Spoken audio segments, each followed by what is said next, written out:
G'day everyone, popping in. Hopefully now this is going to work.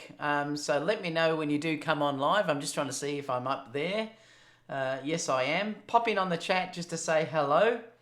I'm laughing at a few people who are saying, waiting for popcorn and things to show up. So you're going to laugh, and I'll just tell you what happened with Aaron in a minute. Let me just check on here.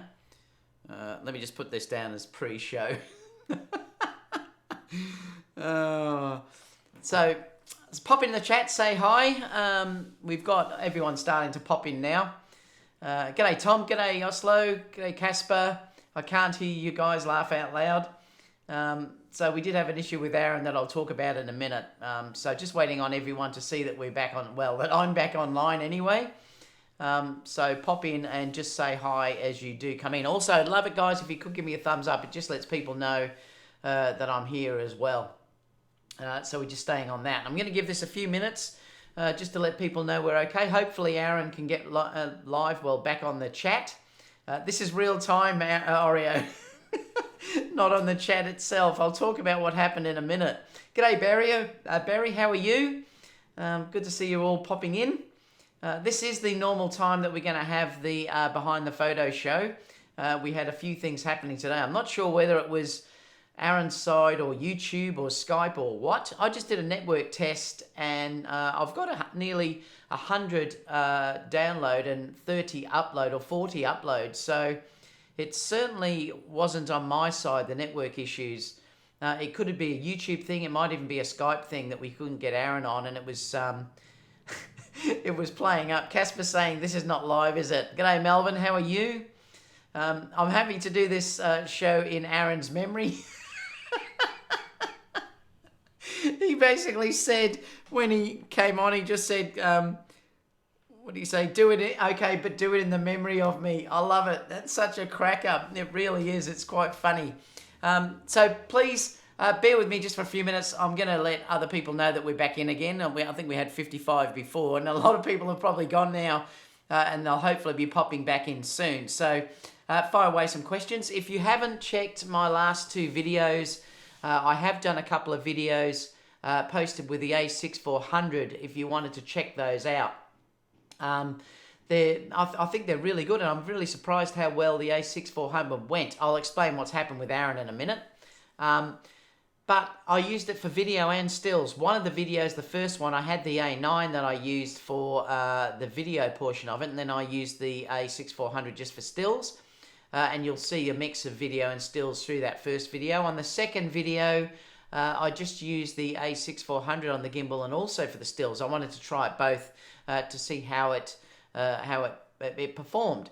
And it went very, very well. The only difference was I could tell at the beginning of the first clip with the younger girl dancing, the focus didn't quite lock on as good as what it did with my A9. But that could also be me just getting used to using that camera as well. But the A9 seems to always lock focus, and I never really get anything out of focus. Whereas that was wasn't quite there, so there was just a little bit of difference. But the video quality overall, even though I shot in 1080p on the A6400, was actually quite good.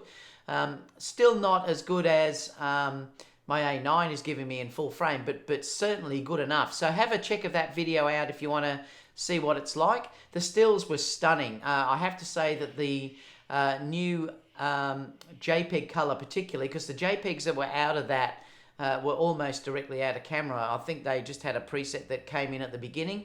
And the color itself is really beautiful. And I used the Tamron 28-75 on that because a lot of people were asking me if I could test the Tamron with the A6400, so I did that as well. And very, very happy with it. So I think if you were looking at using that camera, you didn't have the funds or you don't even want to go full frame, it certainly is an amazing little camera. There's some little things that were a bit of an issue, which is the shutter speed can be an issue in that you can only go 1/4000th of a second.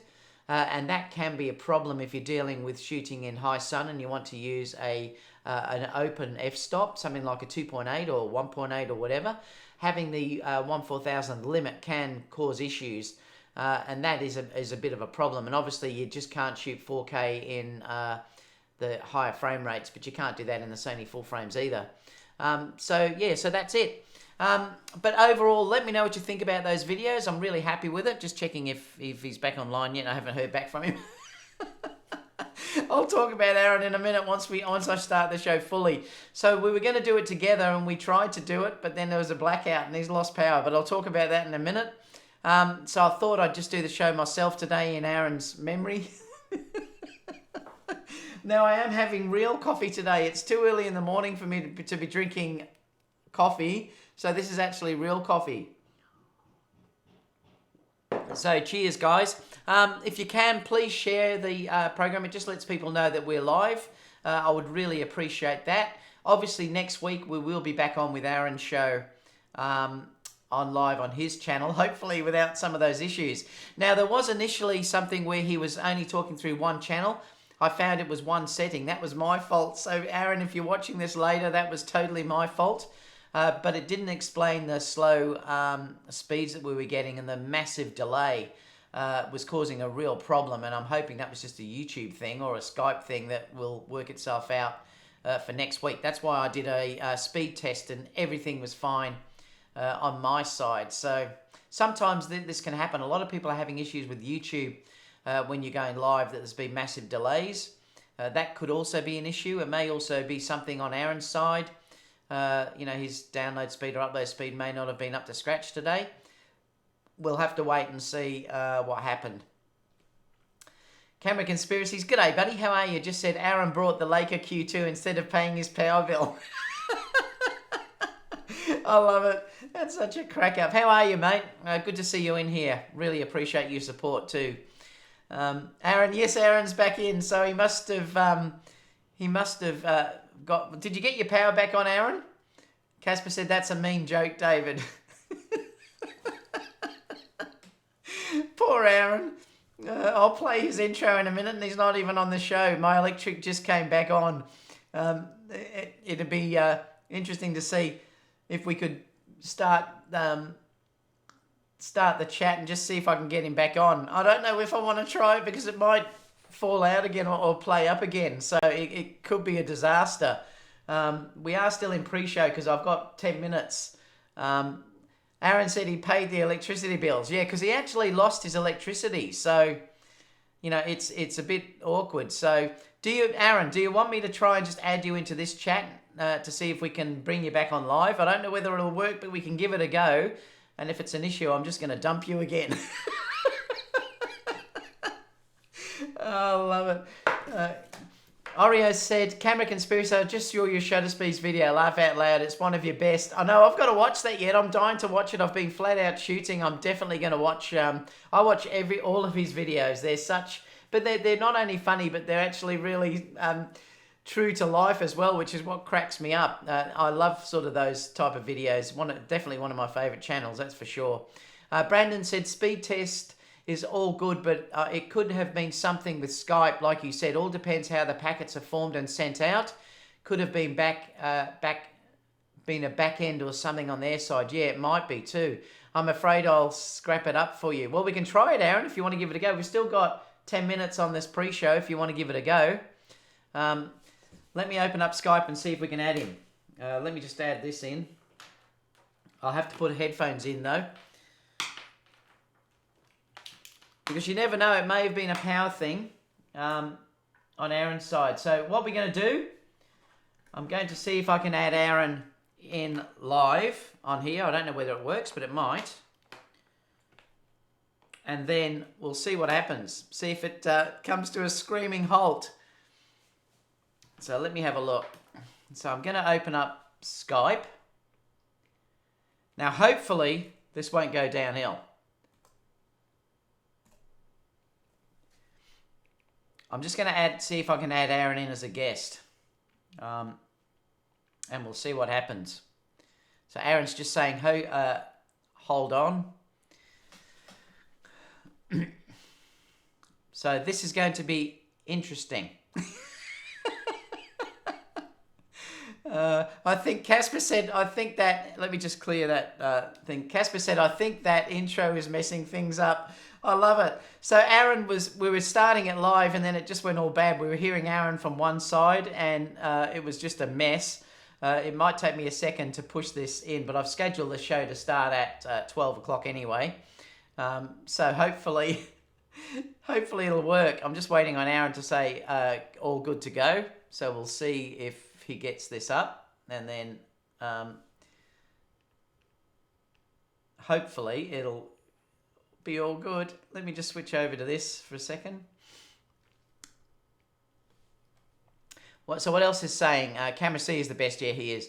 There is nothing wrong with Irene Rudick's latest video, but it made me realise that when shooting models on the beach, I too automatically switch from 85 to 50. Really? Interesting.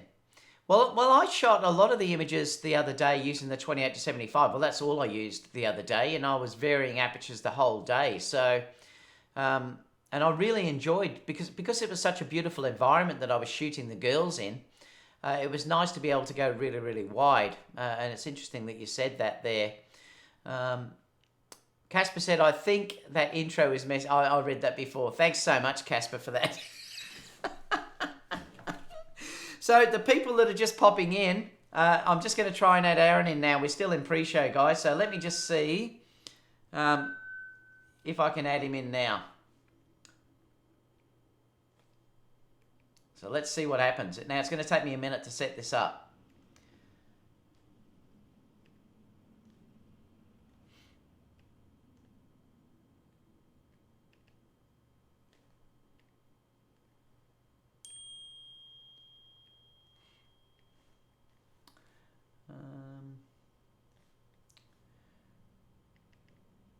All right, let's see what happens. So I'm going to add him. It's going to take me a minute, though, to add him into your side, guys. So bear with me just for a minute. G'day, Aaron. Can you hear me? So let me just see if I can share you. I'm just going to see if this works. Output, virtual camera out, start. Now, I've got to see if I can share Aaron as a user here. So let me try and add him as a user. Network. Add. Let me see if I can figure full screen. Well, it might be. Yep, you're on both sides now. So let me see now if I can add you. So Test.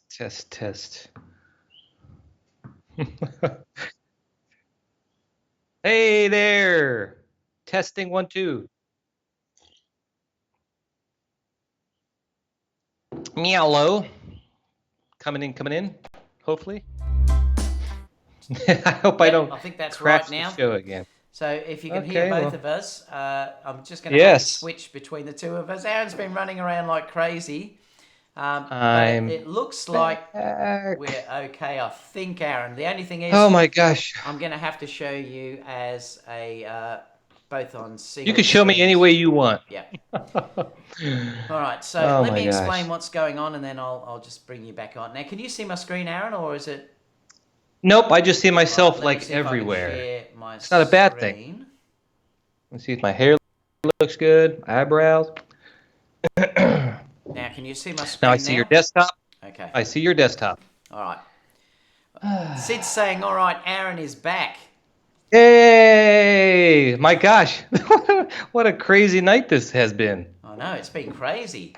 Right when we got off the YouTube thing, my power went out. So I don't know what's going on. Oh, did it? Yeah, everything just went out, and it just came back on, and I heard you starting the thingy.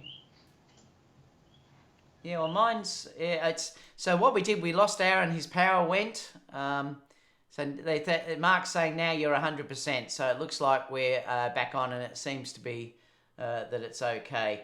Let me see if I can add, just before we start the show, a split screen, and I'll see if I can add both of us in.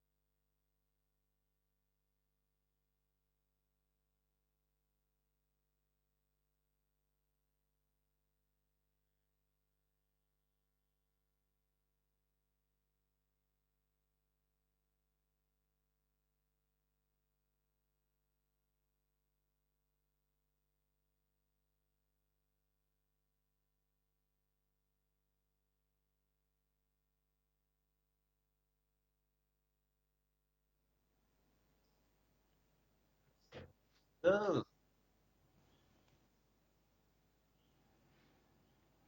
Are you teaching me the alphabet today? See, A, B. Okay. So I had to Someone set says this they all can't up, hear so you should David. be able to hear us both Uh-oh. now. Now I'm going to try and change this background pic so it's something else. Oh, man, I am sweating. Hi, guys. I'm back. Let's see if we can get this thing going. All right, so Hi, guys. so I I'm think back. Let's see if we're we can right. get this thing going. Let me just check the audio on both of these is not mono. I don't even know. Do I got my shirt on? I forget. I don't even know. Do I got? I just jumped on. I got my shirt on. I hope I'm decent. Well, we are in pre-show, so I just jumped on here. I'm like, I hope I'm decent. Oh my gosh, go back to me, left and right, testing 1, 2. Okay, so that's right. And oh my gosh, do I get everything? Right. So I think we're right to go. I don't believe this. This is so cool. Sheesh. So they're saying Okay, Aaron now is on mono, YouTube- but let me fix Aaron. I think I know now how to Sheesh. fix Aaron. Aaron Okay, is now have to on be mono. I YouTube- think I can't get rid of that, but at least he's on both speakers. My balance is I off. think if I go to me, I can also put me My mono on one balance side is as off. well. Oh, it doesn't matter. I'll just leave it as it is. Ah. At least we're going, which is interesting. So at least it looks like we're going to be able to work. Ah. So hello, everyone. So sorry about the start of the show today, but we had a few issues. It looks like we're up and running. Aaron lost power as well, but it looks like we're okay to go. You're just going to have to bear with Aaron being on mono and me being in stereo, Mono. I think. Camera Conspiracy says David's muted. Mono. I can hear his thoughts. Yeah. Yeah, 135 millimeter. I can hear his thoughts. That's what he's thinking about. Yeah, 135 millimeter. Hey, Will. That's what he's thinking about. Just going back to here just to make sure. Hey, Will Lee, how you doing? Setup that I'm doing now, so I'm just trying to make sure that they're all working, which it seems to be. Lee, I actually did wear a beard for a little while, but Lee, I don't know. Actually did wear a beard for a little while, but not so clean. I don't know. Cut. It's not my thing. A little itchy, All right, guys, and I just feel kind of certainly not so clean cut. Some fun that we went through there. There's audio weirdness on Aaron. Yeah, I don't know what's going on from that side, guys. We're just going to have to go with it now. Looks like we're okay, and it doesn't seem to be that whenever I bring it in, it's got to be a Skype issue because talk now, Aaron. I think on that channel. No. Hello. If I mute And Skype, what happens? You don't hear me then? I don't hear you. Yeah. Yep.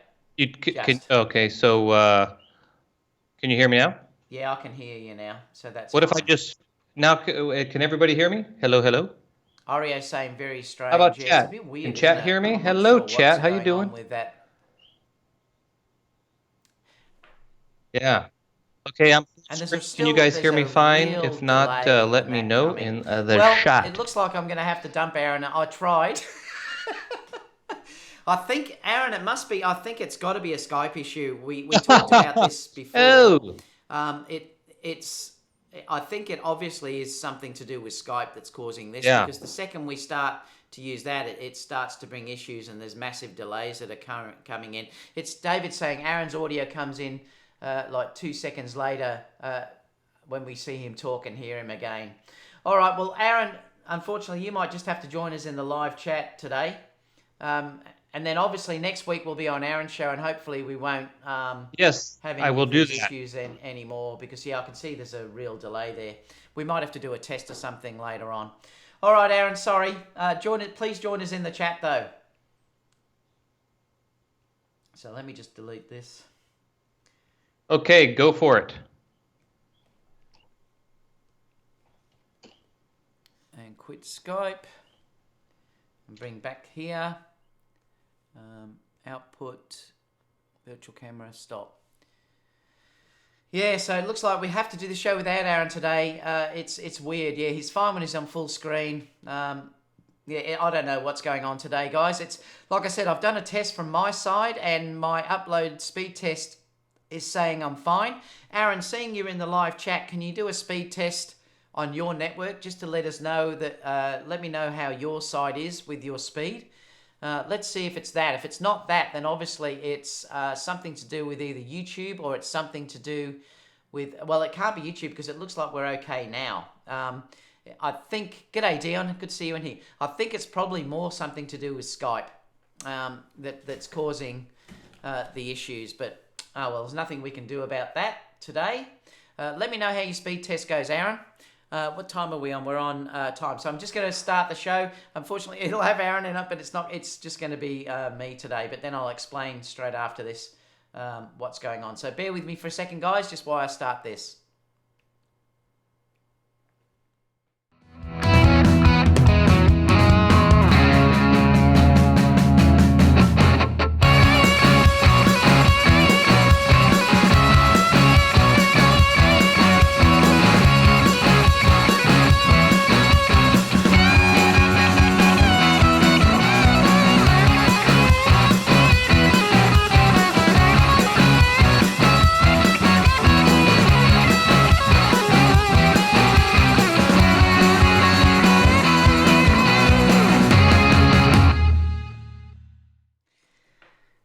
Good afternoon, everyone. It's just turned 12 o'clock here in Melbourne.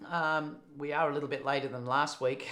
We tried to go an hour early, but we were having all sorts of issues with Aaron today. So unfortunately, Aaron's not going to be with us live on the video side of things, but he will be live on the chat that I'll bring up over here. So we started out, as soon as I added Aaron on Skype, it was fine in testing, but the second we went live, we had real major issues. So not sure what's going on with that.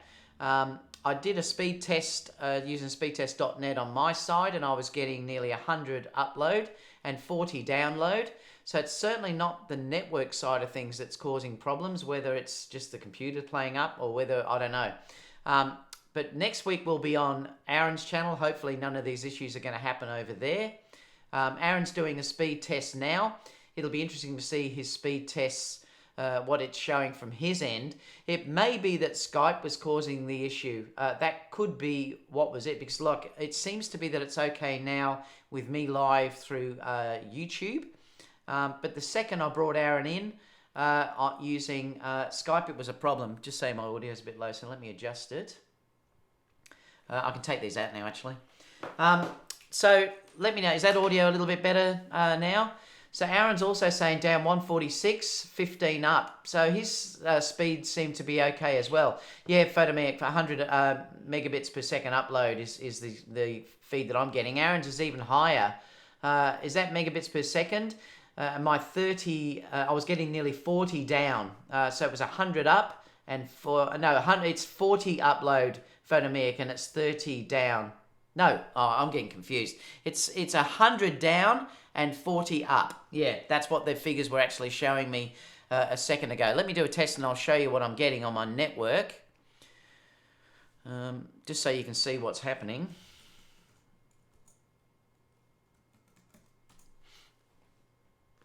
So if I put this full screen, let me just move it up and I'll just say go. I'll test it now while we're on live.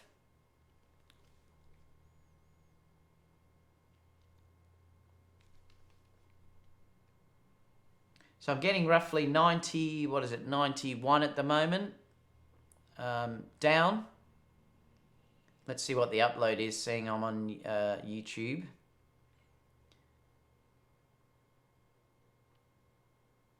And it's, 34. It was a bit stronger than that earlier, but I wasn't on YouTube, obviously. So that should be ample. I would think that would handle what we were doing, no problem at all. We're only basically broadcasting in 1080p, so it should handle that reasonably well.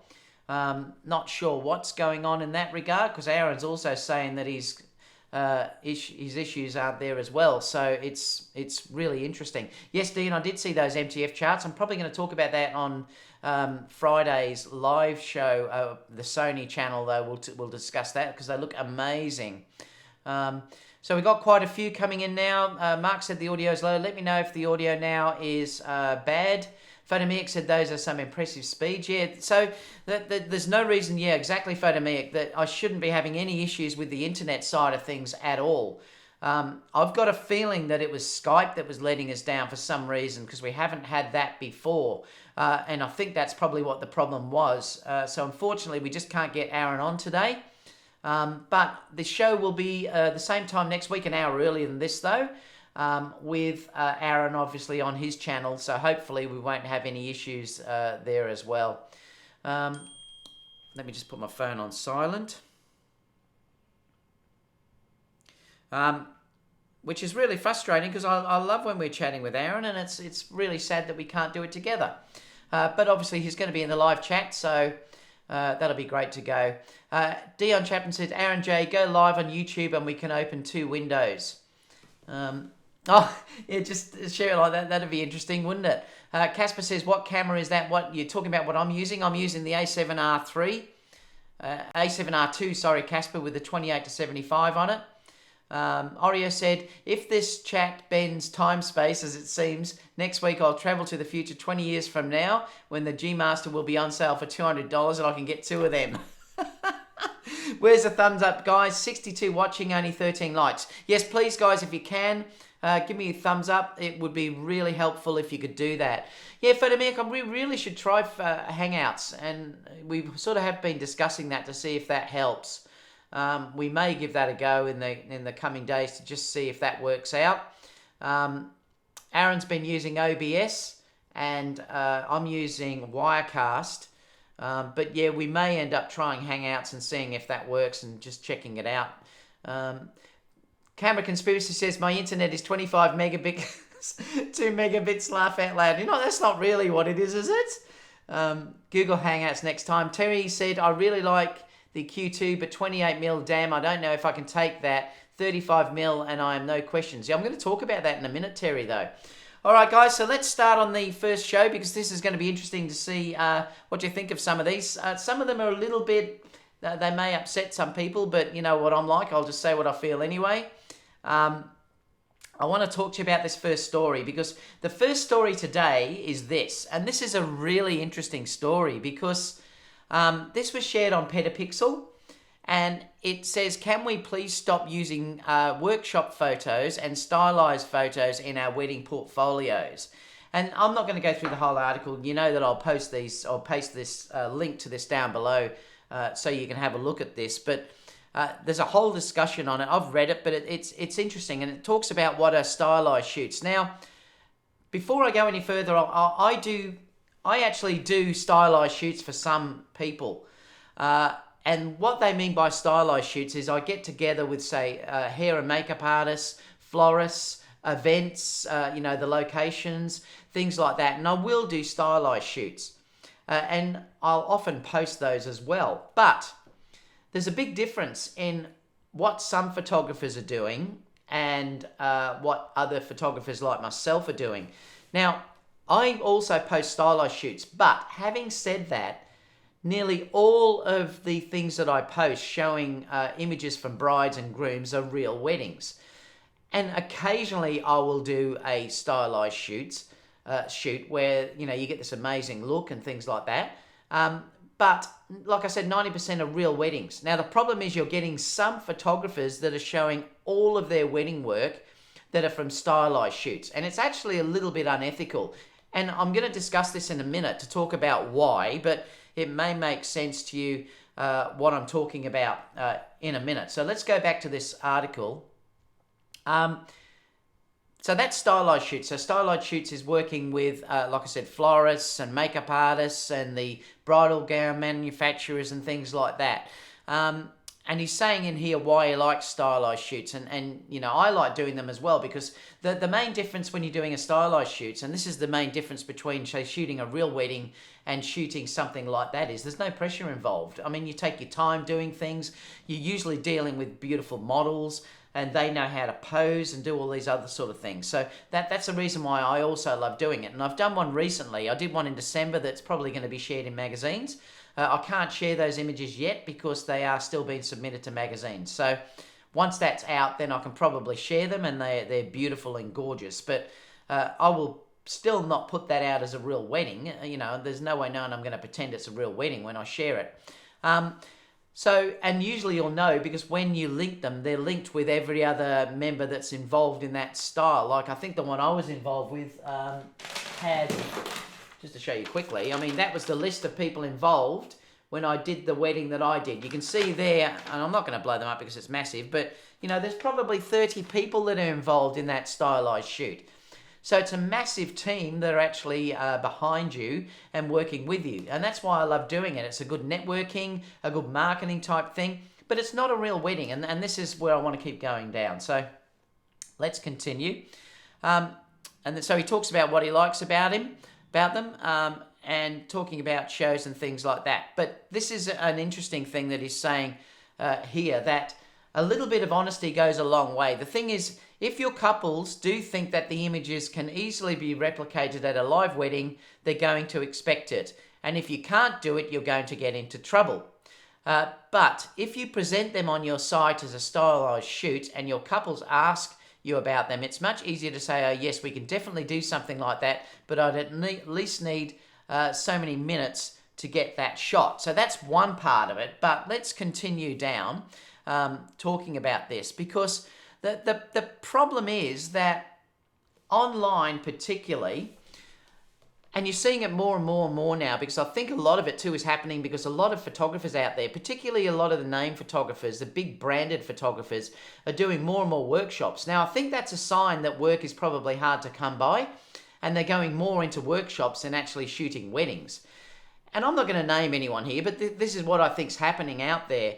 And so the thing is that then they're starting to market workshops at these ridiculous figures, and then they're allowing you to shoot them and then share them on your portfolio as a wedding shot. But there's issues here, guys, that you have to understand, that if you do this, you're probably only hurting yourself, because there's a couple of things here. That a workshop, everything is organized for you. That they've got a model, they've got a bride and a groom that are models in there that know how to pose. Basically, you need to give them very little instruction. The teacher's going to give, or the lecturer there is going to give you the instructions on how to set up the lighting, do all this sort of stuff, and you're going to have an awful long time to set these shoots up.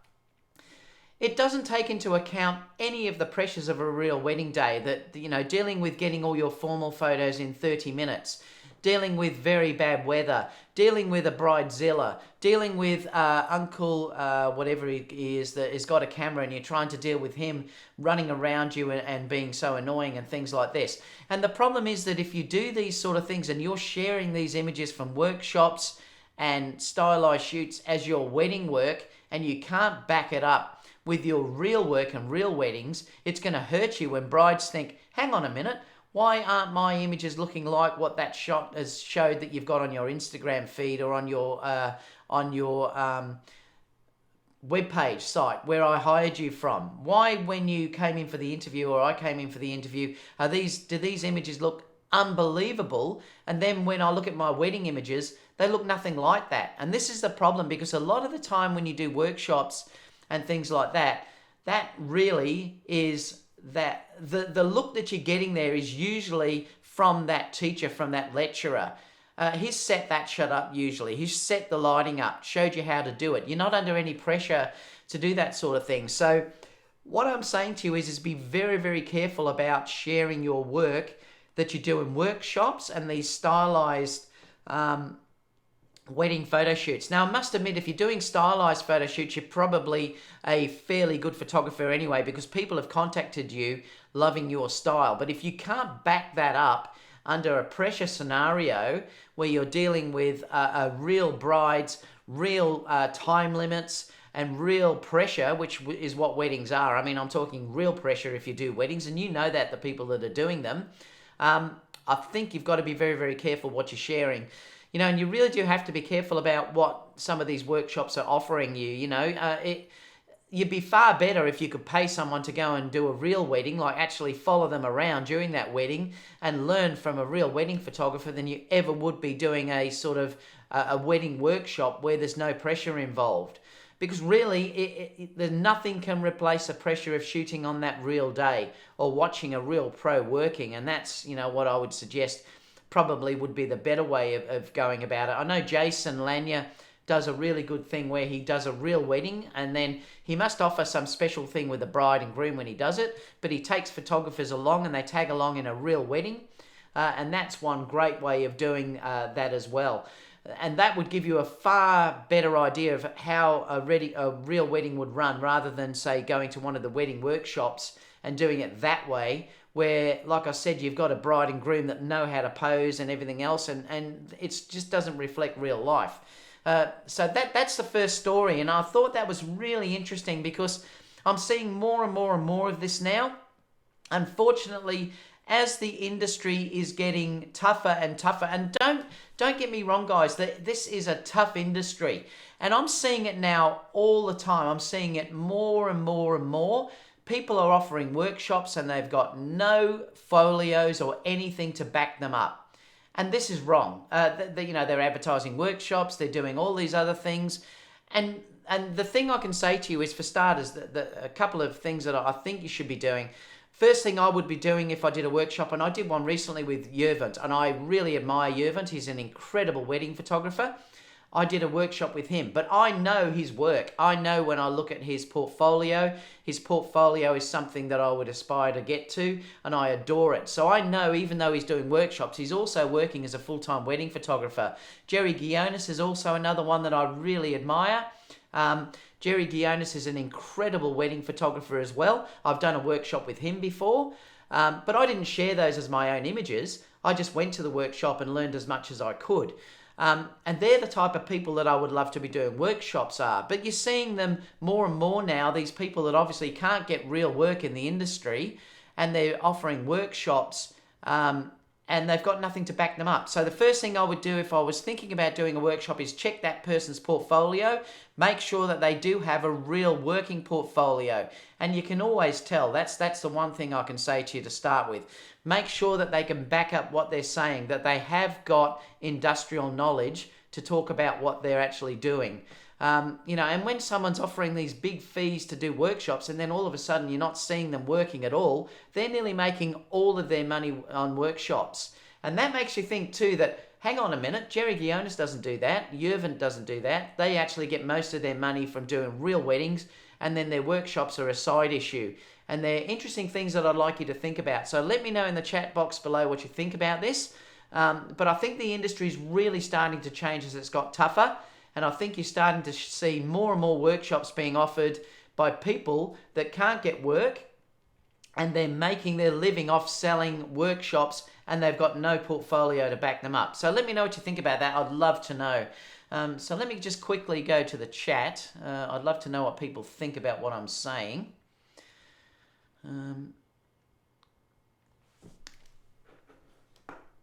Aaron said, I agree with you, David. Mega says, can't wait for the 70 to 600 G Master. Terry said, David is spot on. Thanks, Terry. Truman said, who needs a workshop when we have YouTube? Come on, folks. And you know what? A lot of the time, you're right. You still can't beat one-on-one type workshops, though, or going to a workshop with people you really admire. Like I said, I've gone to Yervant and I've gone to Jerry Guionis. They're two people that I really, really admire, and I learnt a lot from watching those guys work. But also, remember, I'm a full-time wedding photographer, and if I'm going to pay money for something like that, I want to make sure it's something that I'm really going to get out of it. And so I'm very, very particular on who I give my money to, very particular. And I'm trying to say to you, just be careful, because there's a lot of people just offering workshops and they've got nothing to back it up. Terry said, who needs university when we have YouTube? Weddings can be very stressful, especially Uncle Bob, and they can be, exactly. They can be really bad, awful, in fact. In fact, that image that you're looking behind me, let me just hold this. Oh, I can't really. There's an image behind me of a wedding that I've got. I don't know whether I've still got it here. Let me just check to show you, because I'd love to tell you about an Uncle Bob. I'll just see if I have got the image. I think I may. If I haven't, I'll continue on and try and move the camera to show you. But I had an Uncle Bob a while ago in a wedding that I did at the MCG in Melbourne. If not, I'll grab it down and just show you. No, I don't think I've got it here. No. Let me just grab that photo off the wall and I'll show you.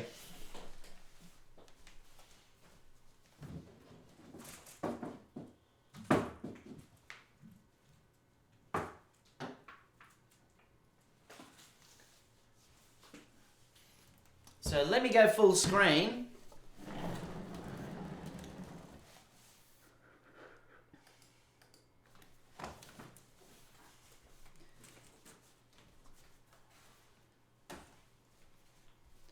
All right, so this was a wedding that I shot at the MCG in Melbourne. Now, this is a famous sports ground here in Melbourne. They hired the MCG for the day for a wedding, and they got married down near the ground there. So this was a famous one. I'm not saying famous, but it's a famous cricket ground. And I did have a real problem with an Uncle Bob on this episode, and this really changed my thinking about how I deal with Uncle Bobs and things like that, because they paid so much money for this. It would have been a fortune to hire the whole ground out for the day, because there's only a few times in the year where this is possible to actually do. All right, so let me put that down.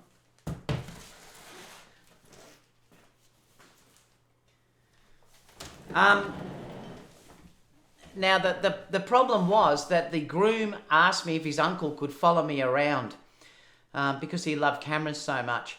And I agreed to it at that stage. I said, yeah, no problem. You can follow me around. But the thing why I never did this again was because what happened was when they started to walk down towards the ground, the actual field, he was behind them taking photos. So my shots of them coming down the aisle, the bride coming down the aisle, coming towards her future husband, had him in the background. And there was nothing I could do about it. He just appeared out of nowhere and did that. Ever since then, I said I would never allow an Uncle Bob to be working with me in weddings anymore, because that ruined that shot. And that shot was incredible, where she was coming down the stands. People were on either side, and he was right behind her, and I couldn't get rid of him. And it wrecked it. So that, you do deal. And these are the sort of pressures that you have to deal with that you just can't get in any workshop that you actually deal with. Let me just come back to here. Langston said, counterpoint, how are we supposed to ever get hired? Now, that being said, I'm not dumb enough to sell the client something I know I can't deliver. That is entirely fair point I agree with. And the point here is, Langston, I understand what you're saying, but my suggestion to you is to work as hard as you possibly can to get a real wedding photographer or someone to mentor you. This is the thing that I'm saying. It works far better doing that than using that type of thing where you're showing images that you're not really capable of doing. And this is the problem. This is what I'm really trying to say to you, that it's unethical to be showing photos that you're not capable of producing, Langston. And this is the thing that I'm saying. Hire a model yourself and show those photos as part of your portfolio where you're doing the actual work. Remember, and I've seen so many workshops where the teacher will just set everything up and then he steps back and then everyone just goes and fires and then they claim that's their shot. Look, guys, I don't want to upset you, but that's not your shot. That is the teacher's shot. That's that workshop at whoever's running the workshop. That's his shot. It's not yours, and that's what you've got to understand. And sharing it is not the right thing to do because it's not making you any better. What you're better off to do is to go and hire, instead of spending that money on a workshop, go and hire a model. Go outside somewhere and shoot that model, learn from using a real person where you're interacting with that person and you're getting those shots. I'm not saying don't do workshops at all. I run workshops occasionally as well. But when I run the workshops, I'll sort of show how things are done. But remember, I'm a lecturer. I actually am a trained lecturer. I have a diploma in teaching. I will actually set the shop up and do things, and then I'll say, okay, now you go and do that yourself and replicate it, and I'll watch you. But you know, it's still not really your shot though, because they're models that are there. You've sort of given them ideas about what can be done, so they're not the greatest things to actually show in your portfolio. They're okay to learn from, but you shouldn't be really sharing them in your portfolio. And like I said, so many of them out there, particularly at the moment, these workshops that keep popping up everywhere at the moment, they're only in it for themselves. Because they obviously can't get enough money out photographing. It's obvious what's going on in the industry out there, and a lot of people aren't going to be like me saying that, but I don't care. I'm just going to tell you the truth.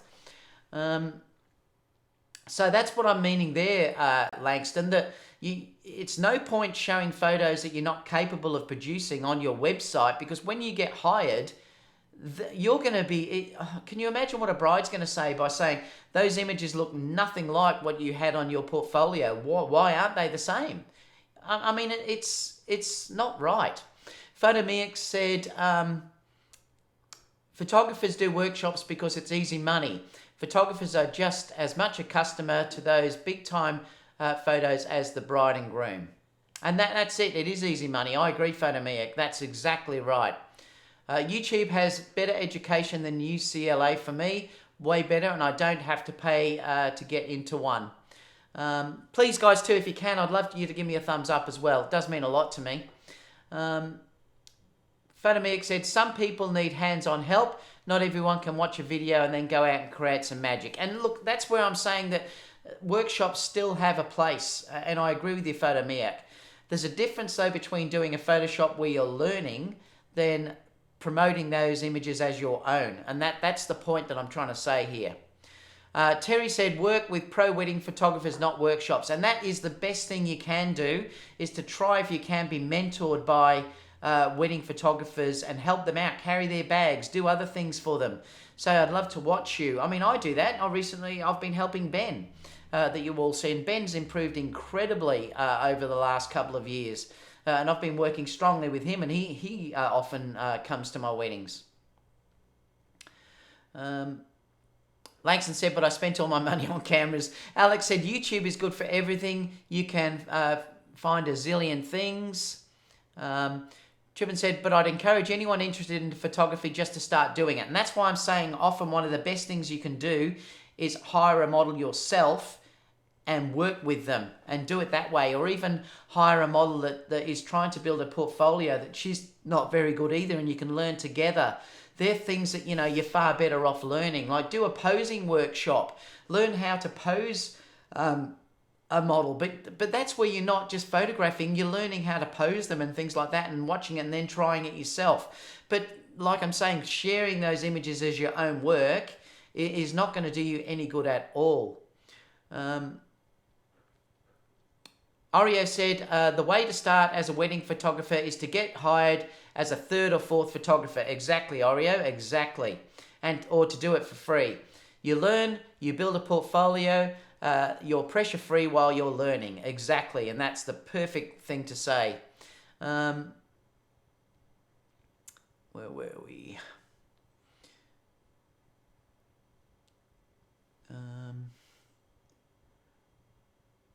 Just trying to see, because sometimes it just jumps down. Children said, workshops might help folks gain courage as a photographer. Brandon says, yeah, but there's meetups for things like that where you can share with each other how you shoot and gain confidence. There are meetups, exactly right. Oreo said, nothing in a workshop really helps. Better save the money. You are often better off to, look, depending on the price of what the workshop is. Some of them are ridiculously priced workshops. They really are. You would be better off to go on a holiday and shoot yourself. You seriously would be, depending on the price of what the workshop is. I do offer a couple during the year. I offer like an intro to photography, which is usually done in my studio. And I'll take people through how to use a camera, how to use flash, all the basics and things like that. And I'll do a couple in Melbourne where we go through shooting and I show the same type of things. But they're not designed to be building your portfolio. They're designed to be learning workshops. And like I said, I'm not doing them all the time, where you're seeing a lot of them now. These photographers are doing it all the time, and they're not producing any other work apart from workshops. It does my head in.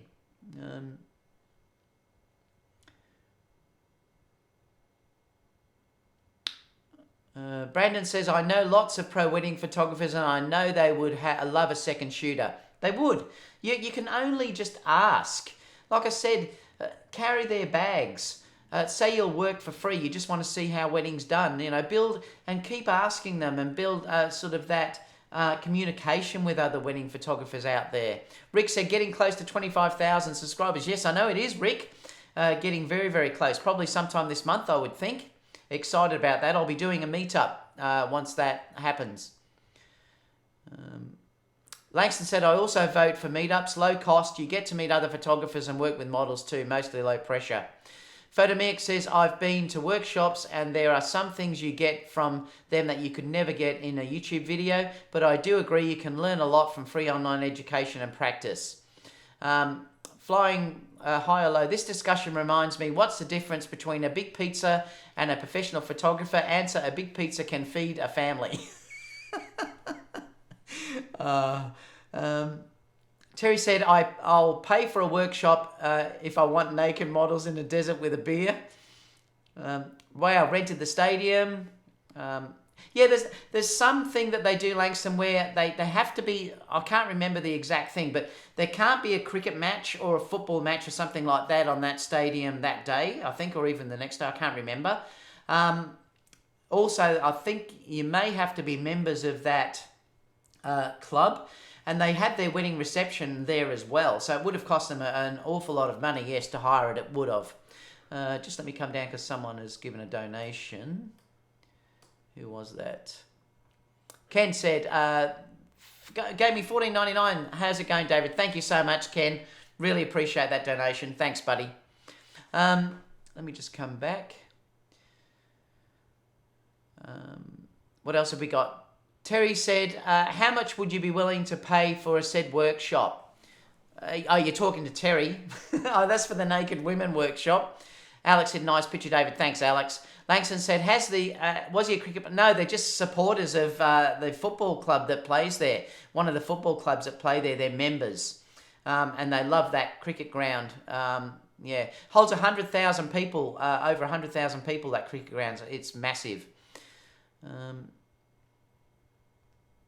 I love, Aaron's just said, laugh out loud, Bob sucks. Yep, certainly does. Photomix said, Langston, if there was anyone here that could make that happen, he's talking about himself, I think, with a naked person doing workshops. Uncle Bob is like people with cell phones. Yeah. Photomix said, hell yeah, I'll show naked models for free. Oh, love it. What else have we got? I'm just going to skip down. Dion said, it depends on who does the workshop. Do the explaining what they are setting up step by step, and when they do something wrong and explaining what it is. Dion said, I don't think you should imply that people running workshops are no good. I haven't said that, Dion. It's fact that it's no good photographers that are undercutting the better ones, so need extra income. No, I'm not saying that they're no good, Dion, at all. I'm just saying you took that the wrong way. What I'm saying is you should be checking their folios, their portfolios, to make sure that the money you're giving is being paid to a decent photographer. Because there's so many people out there that are offering all these workshops and they've got nothing to back it up. Like, you know, they've just appeared out of nowhere and all of a sudden they're doing workshops and people are paying money. And I just don't think it's a good thing to do. If I was going to pay money like I do for workshops, it would be someone, like I said, with Jerry Guionis or someone like that, or Jurvant, who I really admire their work. And I will pay good money to learn off those guys. But I wouldn't be showing that as my work, though, when I go to their workshops. You know, I'm not going to do that because it's not my work. And that's what I'm basically trying to say to you here, that I'm not saying don't do workshops. They can be a really good resource to learn things. But sometimes I think you're doing it with the wrong people, and you could be using your money elsewhere by hiring a model or something like that, where you'd probably learn far more. Mega said, I meant groomsmen paying to sit watching the wedding photographer at work and while getting the information about shooting afterwards. Thank you so much, Ken, for the donation. Michael said, I would much rather take a real course or class that specialises in a certain topic versus those so-called workshops, just me. And that's a very good point, Michael. You know, you may be better off to specialise in certain things. Like I said, learn a posing workshop. And learn how that's done. And that's what Jerry Guionis is so good at. If you go to any of his workshops, he's amazing at doing that type of thing. You know, he's wonderful at doing that. And I just so admire the way he works. Learn about communication, how that works. Learn about the business side of things. It's not all about just taking the photo and, you know, like someone setting up someone, take a photo and then sharing that as your own, because you're not learning anything. This is what I'm trying to say to you, that those workshops, you don't learn how to do it yourself. That's the problem. You're far better off to learn everything about photography. And it's just like I said, I'm just seeing so much of this now where it's just, you know, hire a model, come and see us, we'll do a shoot somewhere, and people are paying money for that. And they're not really learning fully. And this is what I'm trying to say. You are better off sometimes, and I agree, you're better off to form a group and, you know, form a group and then go and do a shoot with that group. I'll be holding when I reach 2,000 people, I'll be doing one in Melbourne. It'll be free. Pop along for that. I'll show you some things. I'll probably have a model there that you can shoot with me. We'll all have fun together. And I'm not going to charge you anything for that workshop or, you know, for that shoot. Often you can find groups, photography groups, where you can do things and all share together and go out and shoot together. You'll probably get a lot more out of that sort of thing sometimes as well. I'm going to move on in a minute anyway, because I want to keep going, otherwise we'll be here too long. Stacey said, I have taken some photography courses at university, took a great deal of rock concert photos and just took my camera everywhere and photographed everything, and of course YouTube. That's about it. Okay, so let's continue to the next story. Yeah, if there's a delay, guys, it's just basically YouTube. There's not much I can do about it. Now, I wanted to talk to you about this because I just got a donation. Let me just say, Rob gave me a donation as well. A wedding shoot takes pressure to a whole new level, and it does, Rob, and I'm so thankful, and you even gave me a donation discussing that. I'm so thankful that you said that, because it does, and this is why I'm saying doing a wedding workshop where you're photographing a bride and a groom is not going to help you in a wedding at all. And I certainly would not recommend doing that type of workshop if you want to get into wedding photographies. I would certainly be saying be mentored by a wedding photographer would be by far the best thing that you could ever do if you want to see how that works. Offer to shoot second shooter for that wedding photographer for free. You're giving your time for free, but you're not paying for the workshop. And you would be learning far more by doing that than working the other way. So yeah, thanks for saying that. Really interesting. So let's go to this next story anyway, because I thought this was an interesting story as well. Talking about focal length, and I'd love to know what you guys think about this, because they're saying about what focal length can offer, a longer focal length can offer your street photography, and this is a whole article that I'll share down below. I'd love you to talk about this, because and this is what I tend to often do, is use that 35mm focal length, or I often use the 55. No, I don't do a lot of street photography, only really when I'm traveling. But this whole article discusses things like using longer lenses, like a 90mm lens, and they're saying that you can get different perspectives by using these longer lenses. And I think in a lot of ways it does sort of make sense, because you don't have to be, like it's said down here, you don't have to be as aggressive. What they're saying, less aggressive, because you're further away from your subject.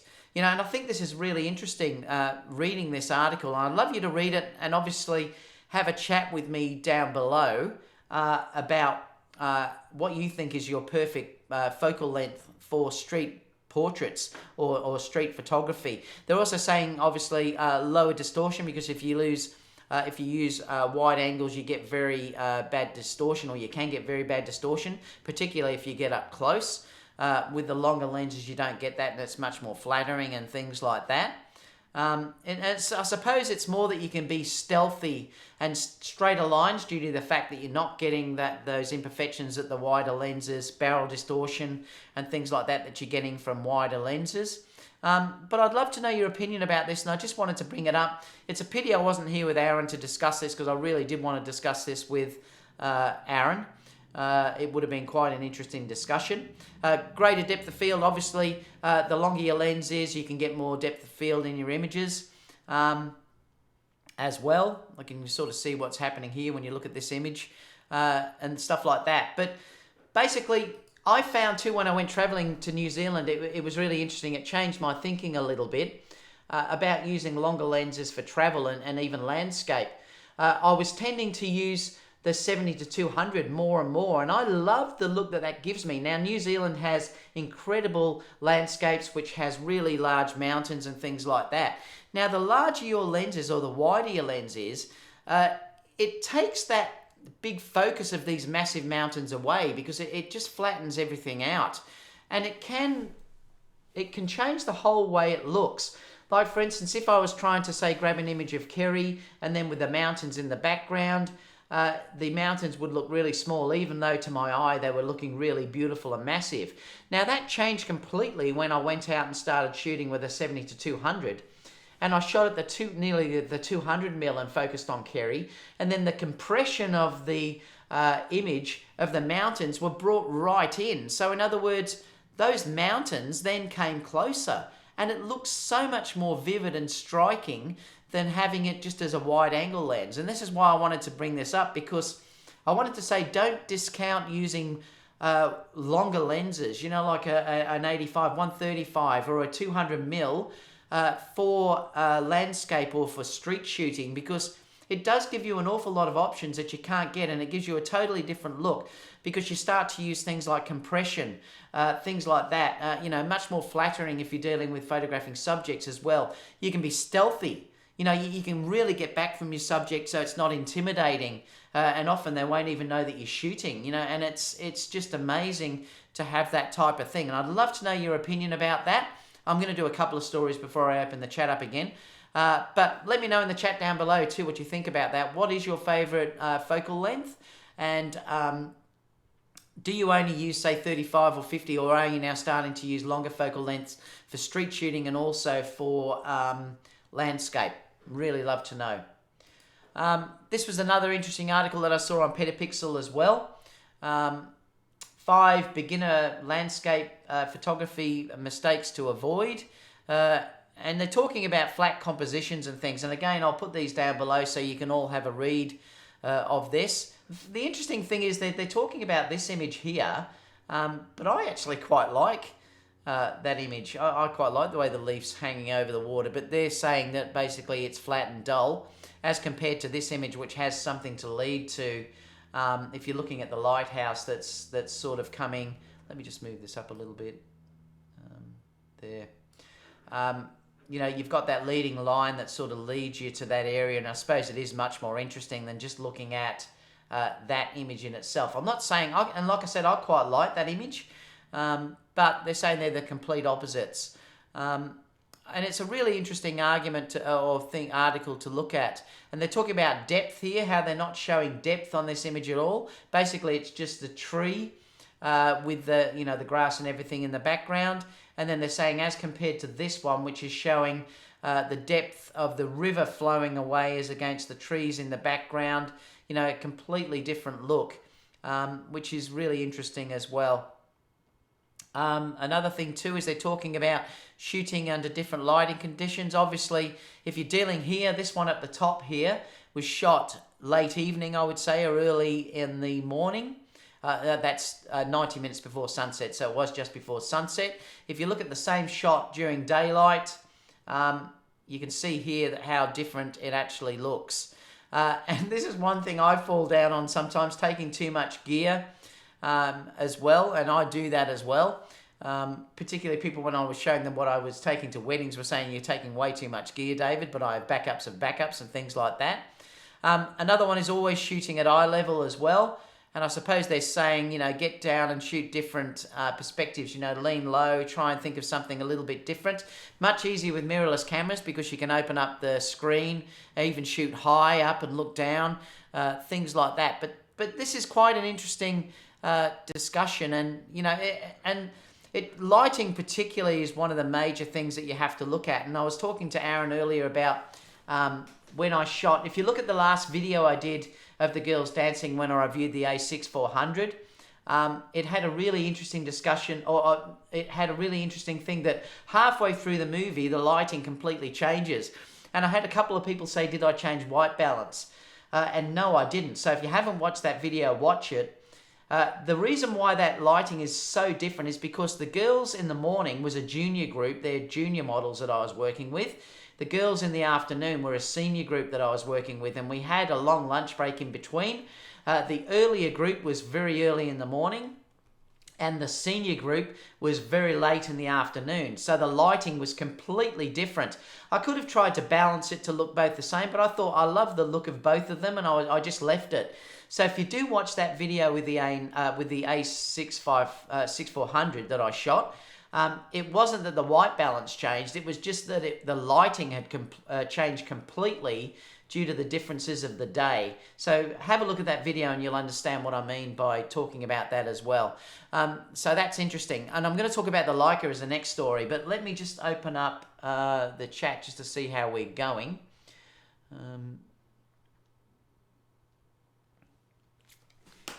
Langston says, as a viewer from California, I feel very left out. Is that because I'll be holding that live workshop here or live get-together? Sorry, Langston, you're going to have to pop out. Yeah, I will be doing it. I think I'm close to, I'll tell you exactly. I'm pretty close at the moment. I think I'm going to hit 20,000 this month. I'm 20,233 at the moment. 19,000, sorry, 233. So I think I'll be probably ticking over 20,000 this month, which I'm really proud of. Nothing like Photomiak, who's had like 100,000 subscribers over the last few days. That he put out a video yesterday talking about it, which is quite interesting when you look at it. But congratulations anyway, Photomiak. Good on you. So I will be doing something. We'll be having a meetup. My plans for the meetup when I reach 20,000 is to have a shoot somewhere around Melbourne with a model or something. And then I would love everyone to come out for dinner afterwards. So that's what we'll be doing when I reach 20. But stay tuned for that to come up.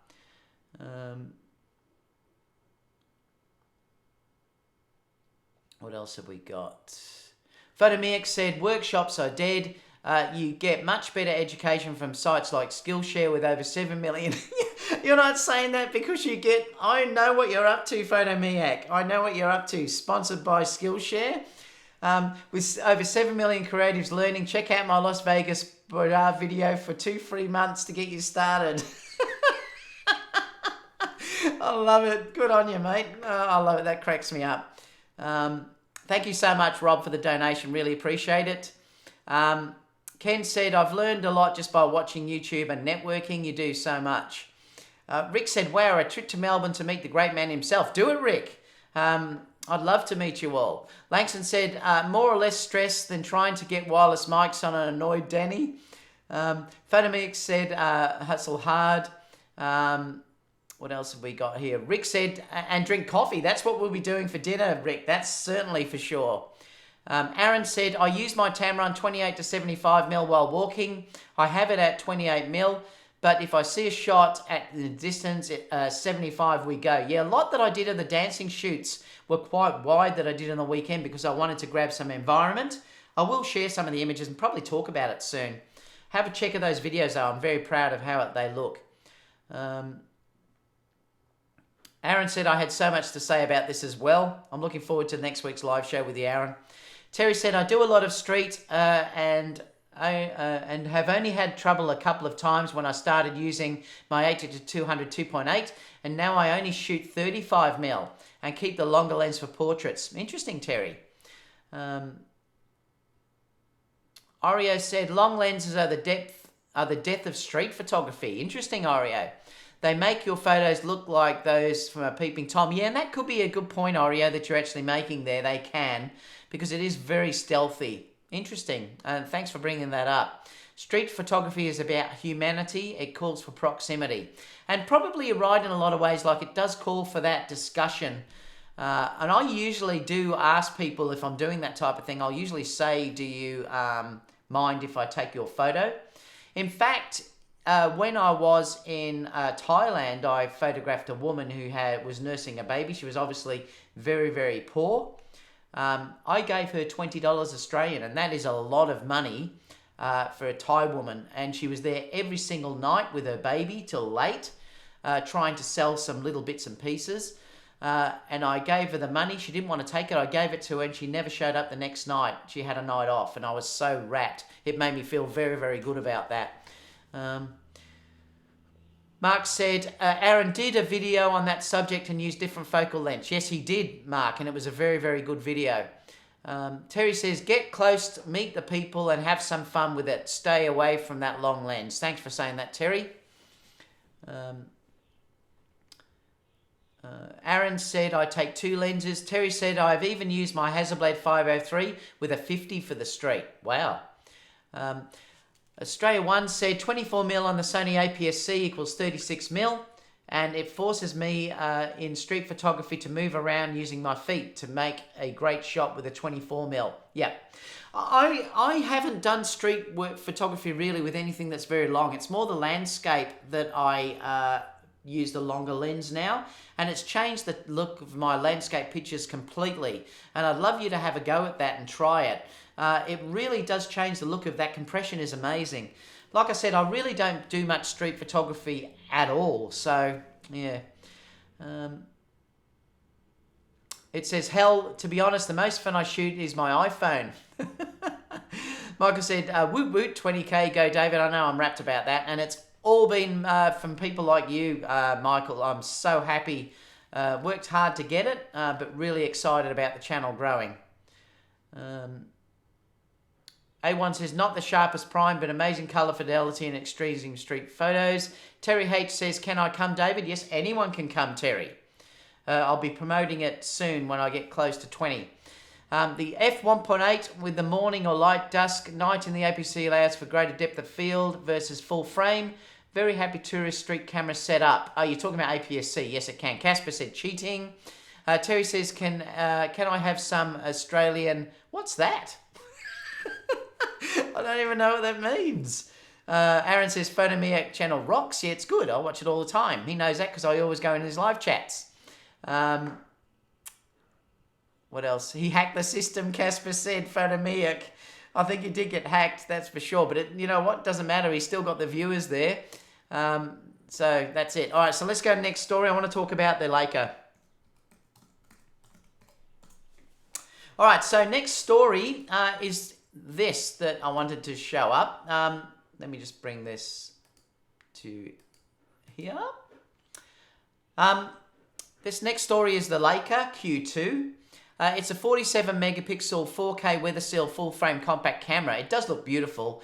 I mean, Leica do make amazing cameras. I've felt them and played around with them in the camera store, but it's nothing that I've ever been grabbing myself, usually due to the cost of the cameras themselves. But there is a look of Leica about it that I've seen when I've looked at them, and they are beautifully well made camera, incredibly weather sealed and things like that. But this new Q is quite interesting. I love the design. You can tell it's a Leica when you're looking at the design of this camera. Basically, I wanted to talk about the specs though. It's a 47.3 megapixel camera, and it's a full frame camera as well. So you're talking about full frame 47.3 megapixel camera. The Q2 has an ISO range of 50, so it is very low. So you can go as low as ISO. I hope that's native ISO. 50 to 50,000 and can shoot up to 10 frames per second. On the front of the camera is the Leica 28mm 1.7 lens that has an optimum picture quality and exquisite bokeh characteristics. The design is gorgeous. I mean, I have to say, if you're looking at industrial design, the design of this camera is quite stunning. I'd love to know what you think about it in the live chat too. It does look really quite stunning. But the interesting thing is they're saying here that if 28mm seems like it's not wide enough for you, it obviously has these crop modes. So it must be doing like the Sony APS-C function where you can go to the equivalent focal lengths of 35, 50 and 75mm by cropping inside. Now I suppose because it's got that 47 megapixel sensor, you're still going to get a reasonable size going up to 75mm. It may go down to 20 megapixel or something like that, which is still going to be very, very usable. So even though it's a fixed frame lens, you can change the cropping modes inside to give you the longer lengths. So that's quite interesting, and I do use that with the Sony cameras quite a bit. If I'm shooting JPEG or shooting video particularly, I use APS-C mode all the time, and it really does work quite well. Particularly if you have a very high resolution sensor. So, it looks like it's pretty good. On the front of the on the video front, it can shoot 4K UHD. They're not saying what frame rates it has though yet. I suppose there might be another spec sheet somewhere else. And it also does sign 4K video. Terrific. From the full HD offered by the original Q. So the original Q only offered 1080p. It's now gone to 4K UHD, and it has signed 4K. Now there's I don't think it says anything there whether it's got IBIS or whatever. It may not have. I don't see that mentioned anywhere. Someone in the live chat may be able to let me know about that, whether it has IBIS. A little bit disappointed with the EVF, because it is only a 3.68. Now that there's 5,000 megapixel EVFs out there, I would have thought Leica would have used something like that. So that's, I suppose, a little bit of the letdown. And the back LCD only has the 1.04 megapixel resolution, which is just sort of standard nowadays. But, the design looks really gorgeous. I have to say, it really is a beautiful looking camera. Love the round way it's built. The buttons look like it's just gorgeous. I suppose in a lot of ways that you get what you pay for with this. It's also got, I believe, around about a $4,000 price range. Let me just see too what it's saying. It's got Wi-Fi, Bluetooth. It's got that Leica app. It does. It has optical shake compensation. Now, whether that's software or whether it's hardware, I don't know. Like I said, someone may be able to let me know in the chat whether that is IBIS optical or whether it's digital stabilization. I'd be curious to know. But it does have 13 stops of dynamic range, which is very good. 14-bit color depth, a stereo mic. It doesn't look like it has a headphone out though, which is a bit of a bummer looking at that. And it's got a single SDXD memory card slot. And it also has a close focusing distance of 30 centimeters. And it weighs 1.57 pound or 718 grams. And they're showing it there with water resistance because they are very, very water resistant. It's got a price tag of $4,995. I mean, if I had the money, I would love to buy one because I think that is gorgeous. I really do think it's a beautifully designed full frame sensor that would give you outstanding quality. I'd love to know what you think about this. I'm going to go to the chat because I'm really curious to know if anyone thinks this is worthwhile. Let me just come back up. Oh, you're talking about the beef rick. Okay, now I understand.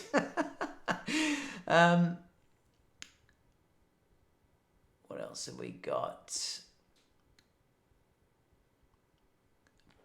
Terry said, I want that Q2. Yeah, like I said, if I had the money, I wouldn't mind to buy it either. I've started using the Sony 55-210 OSS lens, and I'm loving that for astrophotography and for moon pictures. I've done a few on my channel because of that's my type of photography.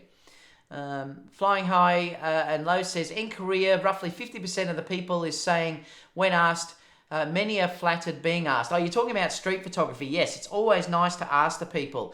If I'm shooting one person, often other persons are requesting of being photographed. And I do that, like if you look at my Thailand video, there's a beautiful, stunning girl that I shot at the beginning of that. And I asked her and she was rapt. I did go up and I say, look, I have a YouTube channel, and I showed her my Instagram feed. So she knew then that I wasn't some creep just trying to take a photo. And then I worked with her for about half an hour and she loved it and she's flicking her hair around. Check out the Thailand video if you want to see it. But yeah, I asked for permission. And I took some photographs of her as well and I shared them back with her. That beef is amazing. Yes, it is, Terry, that's for sure. Hero says, I'll take my A7 II over that Leica crap. What do you mean by crap, Hero? Aaron says, the Q2 looks amazing, but the cost versus features not for me. If it were 2,500, maybe, yeah. I mean, I have looked at it, and there is a look about Leica that I can say it is a nice look that they give you, and it is also a name brand that if you've got money, I suppose, why not? But yeah, it is expensive. I agree with you, Aaron. Michael said it's a beauty, yep. And the design of that camera is stunning. I have to say that looking at it, when I looked at the web page, I thought, wow, the industrial design on that camera is gorgeous. I would just love to hold it.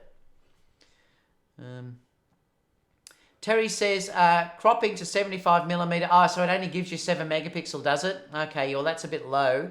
But you could probably go the other cropping modes would probably be all right. 7 megapixel would be fine if you're going to share online, though, Terry. So, Michael says, nothing to talk about. Take a second. Mortgage out your home. I'm not sure what that must have been. Someone must have been saying something. Aaron says, heck, I use a crop mode on my A7 III, 10 megapixel, still good for my magazine shoots. Yeah, and when I used to shoot Nikon with a D3S, that used to be 11 megapixels as well, or 12. I think it was nearly 12. And I love that as well. Terry said the lens. Oh, so it's the lens that stabilised. Thanks, Terry, for bringing that up and making it so we understand. Os1 said, problem with the Leica is the Leica premium tax factored into the price. Otherwise, compact little unit, so out of my price range. What is the resale value like on these cameras, though? That may be another thing to consider. Is the resale value very good on this gear? If it is, it may not be so bad. I'd love to know what your thinking is. Michael said, that is a beautiful Christmas. That is beautiful camera. It will be mad. That is beautiful. It will be me and my Leica. Oh, living in my car. Okay, if you got that, you'd be living in your car, Michael. Now I see what you're saying. Oreo said, I've owned the Leica M9 for 9 years and it was a pure enjoyment. Unfortunately, being manual focus, it was too expensive investment to be sustainable for a pro photographer, but for an amateur, it's perfect. Thank you, Oreo, for sharing that. Alex said, just think of the next Leica models with that sensor, but the price, who knows? Yeah, exactly. Oreo said, laugh out loud. Chris said, Leica has a feature where the brain wants to justify the cost so pictures look better. You might be right, Chris, I don't know. Oreo said, the most notable feature of the Q2 is that the shutter is a leaf shutter. Oh, I didn't know that. Thanks for sharing that, Oreo. So it is a leaf shutter. Well, that would be really, really interesting with flashes. Really interesting with flashes. Thanks for telling me that. I did not know that. That was not mentioned anywhere. All right, let's go to the next story.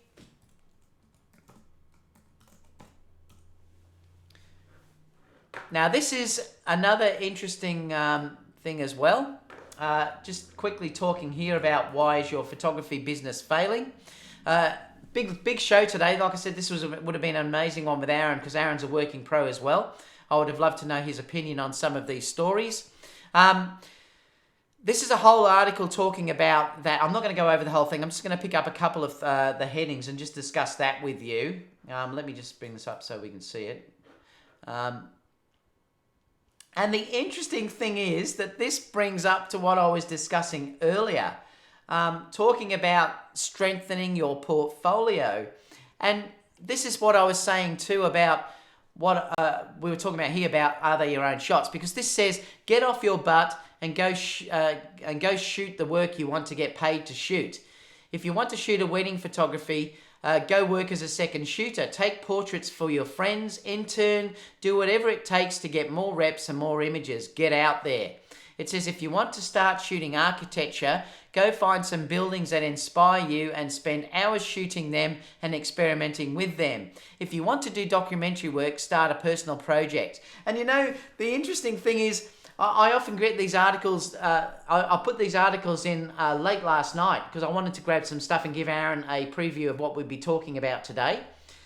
And I hadn't read this. All I thought was, oh, this might be a great topic because often I like to talk on the fly of things and read things with you guys. Like I said, it's like a group of mates sitting around a table discussing articles.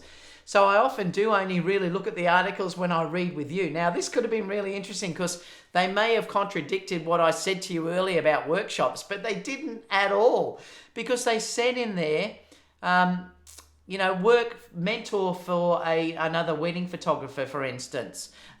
Go and photograph your friends. Do whatever it takes to get more reps and more images. And this is why I'm saying, make it real though. And with your portfolio, and I have heard this because people have commented to me, people have actually, you wouldn't believe the number of times brides come to me and say, David, will you retouch my images? Because I want your look. She's had a wedding done by someone else, wasn't happy with them, and then they want me to retouch them to my standard, because probably what's happened is they've got a portfolio out there that doesn't match their work at all. Now, if you go, and I put my portfolio under every video that I've actually got. If you go to my wedding portfolio video down there, which is 500px, you can see my wedding work. Now, those images are real wedding images that I've got in there. They're not images from workshops. So I can produce that type of work in a real scenario. The only ones that may not be real are the ones of Kiara, where we did the one which was a stylized shoot, where we did that in that beautiful old building in Ballarat. But 90% of the images that I've got on that portfolio are mine. And I know even the ones that I've got where it's Kiara on there, that's me doing that shoot, not with a teacher setting it up, doing everything else and doing everything else. So I know I can replicate every single thing that I've got in my portfolio. So when a bride checks my portfolio, she knows exactly what she's getting. And like I said, I get that many people coming to me to say, look, it doesn't happen all the time, but I'll get quite a number per year. Come and say, David, can you retouch these and print them out for me? And I always say no, because it's not my work, and I don't want to do that. I want my work to be the work that I've shot and edited. I've done it once for one girl who paid to get a wedding photographer done. I think it was in the Cook Islands, and she went over there, looked at that photographer's work online, and the work was amazing. She went over with her whole family, got all of her work done, and the images weren't as nice as what she saw. I edited those for her due to the fact that I really felt sorry for her because it was a whole destination wedding and they were ruined. I fixed the images, but I actually paid her for the retouching, and I charged her for the prints that I actually produced, and she bought multiple posters off me. And that's the only time that I've ever done it. The other times I've actually refused to do it. So you do have to strengthen your portfolio. And that's exactly what it's talking about here. But do it with real work. Be second shooting for a photographer. When they do it with me, when they second shoot with me, I allow those photographers to share those images on their portfolio as well. And like I said, hire models, do things like that. So make sure it's real work that you're actually sharing, that you've got out there. And this is another thing, because I did a whole discussion about this not long ago, talking about how that Canon video that came up said you have to have 50,000 subscribers on Instagram to get work. And this is where I think the photography industry is really shooting itself in the foot by not really supporting real photographers out there instead of just influencers. There is a place for influencers as well, but there's a fine line between just, and I use that word shilling, but there is a fine line between just shilling a product or being a real photographer or a real videographer that knows what they're talking about and shows beautiful work, instead of just being, say, a YouTuber that gets invited to all of these things, never has any work to back them up. It certainly won't help them get work. And that's why a lot of these so-called YouTubers out there just make their money off YouTube, and they're not making their money off doing real work. That's because they can't get any real work because they haven't done any. So this is a really interesting thing, and it's saying in here that you should follow real pros. And it's saying here that I'm not being an ass. It says, if you look down here, these guys are better at doing that than I am, and they make some great money doing so, but most simply aren't talented photographers. Seriously, look at some of their work and client lists. They are rarely receiving assignments from paying clients other than advertisers and camera companies, and I'm sure that's fine for them. And it's saying again, not to knock on these influencers. The last thing I need is their audience attacking me. Just learn how to separate what they are saying. Also, some working pro photographers do well, like Joey L. It's talking about here. And it's just showing some of the work from some of these people as well. And I do think that's what you've got to be very, very careful of in believing who the people are out there that you follow. And it's the same as that discussion I said about workshops too before. Like don't just trust a piece of gear because some person on YouTube says this is an amazing lens or an amazing piece of gear. Make sure they have the work to back up what they're saying. And that's another interesting thing here as well. And this is why, I love people like Aaron on here, Photo Miak on here, who's also working as a full-time photographer as well and doing very, very well with his channel. Camera Conspiracies is a totally different type of personality because he's doing his from more of a comedy type thing. And his vegetable police has 100,000 people showing that as well. So he's coming from it from a totally different tack. So I adore watching his stuff.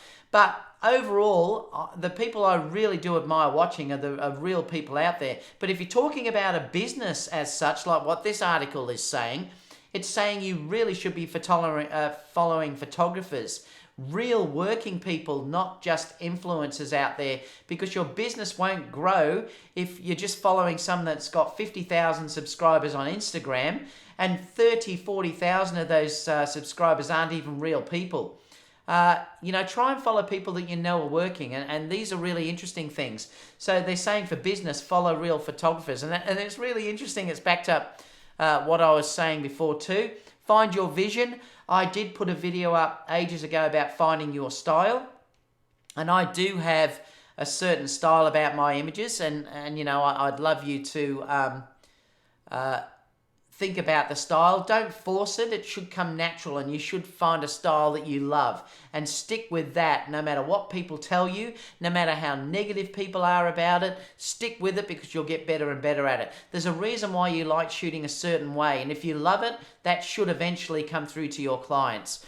And I really do think finding your style can take some time. And you've got to do the grind, and I've had people say this to me before, and it's really interesting because I've had some girls contact me and they've said to me, David, how are you getting such views on YouTube? How are you growing so much on Instagram? Why are you getting so much work from models and brides and everyone else? And the thing is, I've worked hard at it, and kids particularly nowadays get so disheartened so quickly. I had a girl who was a makeup artist. She wanted to grow her Instagram feed, and she started to do some live Instagram feeds, and she did it for probably 3 weeks, and she couldn't understand why she wasn't getting massive subscriber counts. So she gave up. And this is the interesting thing about this, that you have to work very, very hard at anything you want to grow. Camera Conspiracies, Photo Miak, Aaron, myself have worked very hard at growing our YouTube channels. We're constantly posting, constantly working at things. The video that I posted yesterday took me all day to edit. These are things that you have to understand. And that, besides shooting the live shoots, the actual paid work that I do. The video that I posted on the weekend was paying models. So they had paid me to do those shoots. They weren't free, so I was being paid to do those. So they're things that I've worked at very, very hard. You've got to think the long-term goal here. Don't expect to get things up and running very, very quickly, because it just takes way too long than what you if you're in a hurry. You've got to be looking at 2-3 years, even 4 years sometimes, to make things work successfully. I mean, I've been on YouTube now for a number of years, and I'm just about to approach 20,000, and it is quite a slow process, but I'm very happy with how my channel's growing now. Very, very happy. And I'm making money on YouTube now. Like I said, I'm always honest with you guys. I'm now starting to make money on it, which is fantastic. But the time I put into it, I would hope that would be the case now. But early on, you can't expect to get that early on. You do have to build up and do the hard sort of groundwork to get things going. So don't be impatient. And the other thing which I wanted to talk about here was, that's you've got to go in for the grind. The last thing I wanted to sort of talk about is, one of the last things is ditch the negativity. Be positive if you can. enter groups, and that's why my photography and videography school is so good, because there's no negativity in there. Please join us in there if you want to be in a positive sort of environment. If anyone's negative, they're going to get the boot. So try and find people that will give you constructive criticism and things like that. And don't be negative against other people's work as well. And definitely don't get cocky. And the main thing is too, is like I just said, it works hand in hand with what I said before, was to be patient. And I'd love that to, sort of happen as well. That's sort of it on the news front. Let me quickly go over just to show you, because this is our behind the photo show. I'm going to skip the story on how much full frame lenses cost. I'm going to take that into my Sony show on Friday. So stay tuned for that, because I'm going to talk about the prices of lenses for, say, Sony, Nikon, Canon. I'm going to have a whole discussion on that on Friday's live. So stay tuned for that. But I wanted to bring up just this retouching because we're meant to do it. Aaron was going to show this image. Let me just come over here. Aaron was going to show this image and discuss how that he actually captured this. We can't talk about that, but it's a beautiful image that he actually captured, so I might leave that for Aaron's show next week. He may use the same image. I'm just going to sort of take you through this one. Let me bring this up so it's in the right position. I'm just going to reduce it a bit. Let me click on that. Let me come over here. Let me come down a little bit more. A little bit more. I just want to show you what I used. So it was the A6400 if you're looking at that. So it's the A6400. This was shot at 1/1600th of a second, f2.8, ISO 100, and it was shot at 28mm. This was shot with the 28-75 lens, if you're looking at that. Now let me just move this up. And let me refresh it so it comes up. All right, so a couple of things I just wanted to discuss with you on this one, because I have to go through this because this isn't a normal show. It is the behind the photo show, so I thought I'd better actually give you a behind the photo. Where are we? Where's the... Oh, not that one. That desk scribble. Let me bring that up. We go there. Let me just cancel that. All right. So this image was shot. I wanted to test the Sony A6400 the other day. Please, guys, too, if you are watching and you've just joined us, I would really appreciate a thumbs up. Like I said, I'm not sponsored by anyone, and it does get my channel out to other people. So please, if you could, I'd love you to give me a thumbs up. This was just a test, and these are very, very hard to make girls walk natural.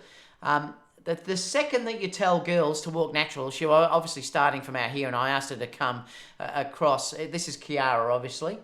I wanted her to walk across the screen and then look back at me natural, but walk natural. And the funny thing is, the second that you ask a model to do this, they then walk funny, and it's weird. I think it's the pressure of knowing they're on camera or whatever. So it did take me a few takes to get this to look actually correct. Kiara even said, "Oh, David, I hate walking on the camera because I always look so stupid." And she didn't. I mean, she looks fine, but she thinks she just looks stupid, and that's the thing they believe they do. But I wanted to test the A6400 for this shoot, and it did very, very well. So I was quite happy with how it actually went. And I also wanted to test it with the Tamron. A couple of things here that I was trying to avoid. I didn't want to put the horizon through the head. That's one thing that you want to try and avoid if possible when you're dealing with any of these type images. So if you're dealing with rule of thirds, I could have put it right up here, but then I was going to have issues. So I haven't dealt with the rule of thirds. Usually the horizon is on the rule of thirds line, but it wouldn't have worked in this scenario. So I've sort of stuck it where I've tried to match fairly closely to the rule of thirds with Kiara on that side. If you're dealing with it sort of like this, you can see that she's sort of on that edge, so it's given me that aspect of it. I wanted to shoot 2.8 just to see how this lens was functioning at 2.8, because there's nothing really of interest in the background that I wanted to keep by using a shallow depth of field. But I was using an off-camera flash. Now I used the Profoto B1. Now you could use Godox or anything, it wouldn't matter, because it was so heavily backlit, the sun was actually behind. It was up here somewhere. In a very cloudy day. That's why I've had to shoot at 1/16,000th at ISO 100. I had to use a lot of power to overpower, so I have used high-speed sync. and I've had Kerry just stand off. Actually, yeah, it was Kerry that was holding it at this stage. Kerry was standing off with the Profoto B1 on a light stand, and I had a diffuser over the wide zoom reflector to soften the light a little bit. And it was blasting that light on nearly full power. No, I think it was around about 8, because it was 1600th, and you lose a lot of power when you're dealing with HSS. And it's balanced Kiara out quite nicely there, and it's lit her from the front. Otherwise, you wouldn't have seen Kiara. She would have been very dark, lit from this background. You can see the other thing too about using such a high shutter speed, which I love, is that it stopped the wave dead. So you can see that wave in the background is, quite sharp if you're looking at it. Now, it's not going to be perfectly sharp because it's at 2.8. Remember, the focus is on Kiara there for the actual focus.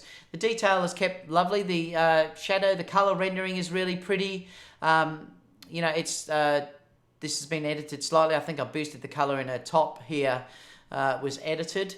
But the color itself of the JPEG now and the Sony colors particularly is very, very nice straight out of camera. Very nice. I think they've even tweaked this a little bit over the A7 III. It's a little bit better straight out of JPEG color than what the A7 III is. The A9 is probably going to get this JPEG color science on the new update that should come out sometime this month. So that was the behind the photo that I just wanted to show you as well. And let me just grab something just quickly because I wanted to give you the tutorial.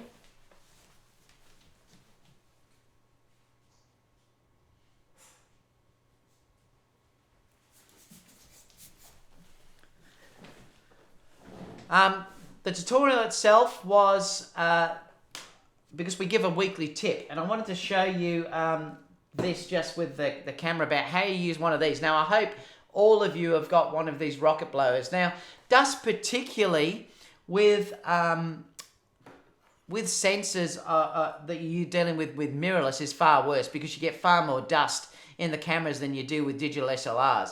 So I'm constantly cleaning my camera, and they stay fairly clean. I'll use one of these nearly every time I change lenses. Not when I'm in a wedding and I haven't got time, but particularly I'll always use this rocket blower before I do the wedding. Take it off, do the lenses as well, and then I actually always clean it. Now, I have to say, a beach shoot, I went right over the whole camera by, blowing around the whole camera and trying to get this as clean as possible.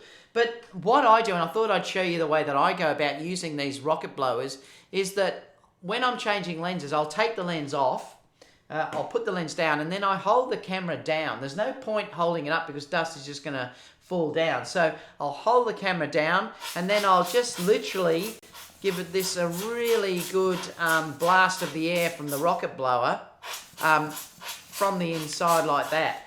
And then often I'll just grab the lens too and do the same thing. And then when I put that back on, this really is incredibly useful if you're dealing with shooting mirrorless. That many times I see dust on video and things like that, and it's because they've got dirt on the sensor. I really only get my lens, the sensor clean once a year on Sony Pro Support, and I'm just using the this rocket blaster or duster to clean the lens off, and it keeps my sensors very, very clean, and I'm very, very happy with how it works. A must-have accessory, so if you haven't got one, you certainly should get one. So what I want to do now is open it up to Q&A. Let me just bring that up. So we'll go to question time. Let me go back to here. And let me bring up that. Oh, Michael gave me a $10 donation. Thank you so much, Michael. Really appreciate that. So open up the questions too, guys, so you can ask anything. I'll be here for a few minutes, and then I'm going to go and get a lunch because it's my lunchtime. Let me just see where I was up to. All right, so let me just quit that questions. Aaron said David is working up a new thing to get the Q2 disguise. I don't think I'll be buying that one, Aaron. I really would be in trouble. Michael says, Oreo, why did you tell David that SMH he will have to get the Leica? I'm not going to be buying it. I would like it, but I'm not going to buy it. There's no way. Aaron said, I wanted to talk, darn it. Yeah, I bet you did. Mark said, catch you all later. Catch you later, Mark. Hey, all thumbs up for this video. Thanks, Aaron. Hero said, I've had people seeing me take pictures of my kids with my huge Sigma 105 walk up and ask if I could take some photos of their family for $100. Interesting. Laugh out loud. I share the images right off the NFC on the camera. And that's often why, like I said, when I'm working, I wear the Osler Images shirt that you've seen before because it's got my name on the back, oslerimages.com, and I do get work from that. It's amazing. I should wear it all the time. Michael said, if you shoot street here, there's something to shoot different things, places and people. It's your energy that people will pick up on, and they will ask you to shoot them as well. Good point. Essential Light said, the collar on your jacket is turned under. Oh, you're right too. What a geek. I should look at myself. Thank you, Essential Light. It's typical of me to not notice things like that. When I want to get hired, I show your portfolio, David. That's fine, Michael. Now you just need to pay me to come over to the US and shoot with you. Carl says he's late. Good to see you in here, Carl. Michael said, I take one lens, no flashes, and move around, so there's no pressure about gear. I have the tripod 99% of the time. Going to go to Manny's workshop next week. Manny will be a great workshop to attend. But Manny also has a great portfolio, Oslo. But just make sure they're not images that you want to share as your own. And this is the point that I'm trying to say. Leanna saying, G'day, Leanna. Good to see you in here. Michael said, the folks at B&H have actually given me facts and tips for free. Told me not to buy any more cameras for now. Interesting. Trevor says, can't find your Thailand video. I'll see if I can put the link down below for you, Terry. It wasn't called Thailand, though. It was a review of something, I think. Let me just quickly see if I can share it with you guys. No, I won't do it now. I'll post it in the link box. I'll post it in the link down below so you can have a look straight after this.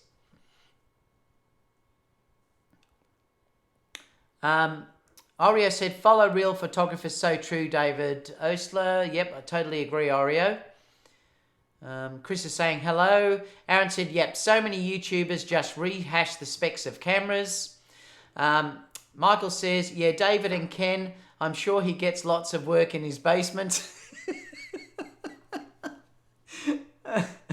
I love it. Carl said, Ken had a very active modelling career before acid was thrown on his face. Oh, Carl, that's terrible. Don't say things like that.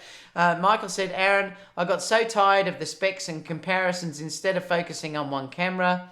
Aaron says, I try my best, but I wish I had more time to put into my YouTube. I just work too much. I do. I think Aaron works more than me. Leanna saying hello to Aaron. Casper saying A9 Maestro. Flying High Low said, maybe I know old school, but I'm also reading books about photography. Look, reading books is fantastic. And you know, one of the things that I do love doing, and it can be a great tips for people too, is go to the art gallery and look at the old artists and have a look at what they were doing with light and things like that. You know, if you're lucky enough to check some of the masters' work, just check how they look at light and things like that, and it's just beautiful, and it can help you so much with your photography and looking at light in a different way. So that's one great way of doing it. Looking at books is also fantastic, and I've got some as well that I really love going through as well.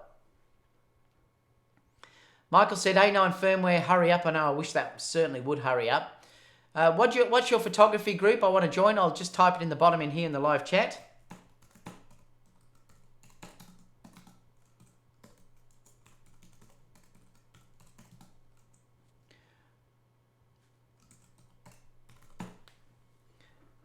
Let me just change that.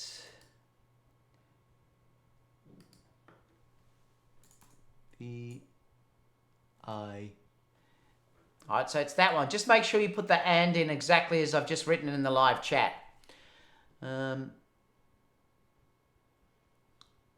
else have we got? So Chris, I've put that in the chat down below. It's also usually in the links down below as well. Thank you so much for the donation, Aaron. Really appreciate that. Aaron says, tell her that I think she has one of the best walks I have seen in a model.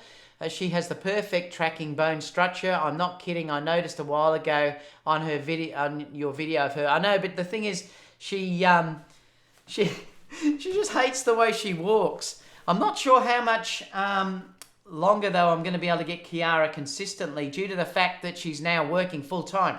She's just left school and she's got a job working full time. So I just don't know how long I'm going to be able to get. Like it was fantastic before because she had a day off school 1 day a week, and I used to use her for those shoots that 1 day a week where there was no issue. I could just go and pick her up from her home, and we used to go out and do all the shoots that we needed to do.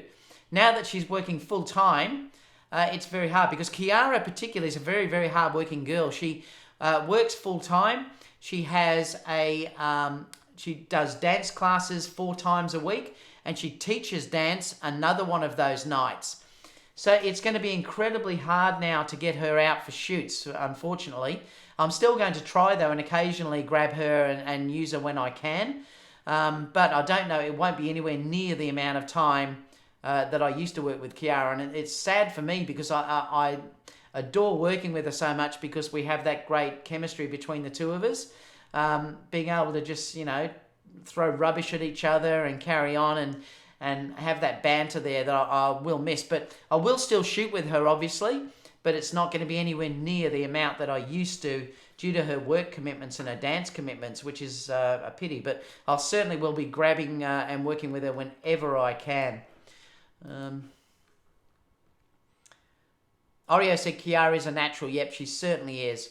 Altric said, I thought it was weird shooting with the same model all the time, but it builds confidence in the photographer and model. Yeah, it was, Altric. The thing was, she paid to do those workshops early on, and then I decided that we had such chemistry together and it was so easy to work with her that I would use her constantly, and I may do that with someone else. It's so much easier to have someone that you can just have on call and then do a shoot whenever you can, because the problem for me, most of my shoots are paid shoots, so I haven't got the time in those paid shoots to do what I want to do, and that's the issue that I have. And that's why working with someone like Kiara has been so fantastic for me, because when you see the Kiara videos, they're not the paid shoots, that's just her working with me, doing different things and allowing me to try certain things. The normal videos that you see, like the weekend one was a paid shoot. Kiara had paid for that. But the normal ones in it you see where she's with all the other girls or whatever, they're paid ones. But when you see Kiara on its own, they're not paid. I'm doing that just for the love of doing what I do, having the ability to share what I share and having the time to do it. And that's the problem. The other thing too is you can try and deal with models from Facebook and all that, but half the time they don't show up.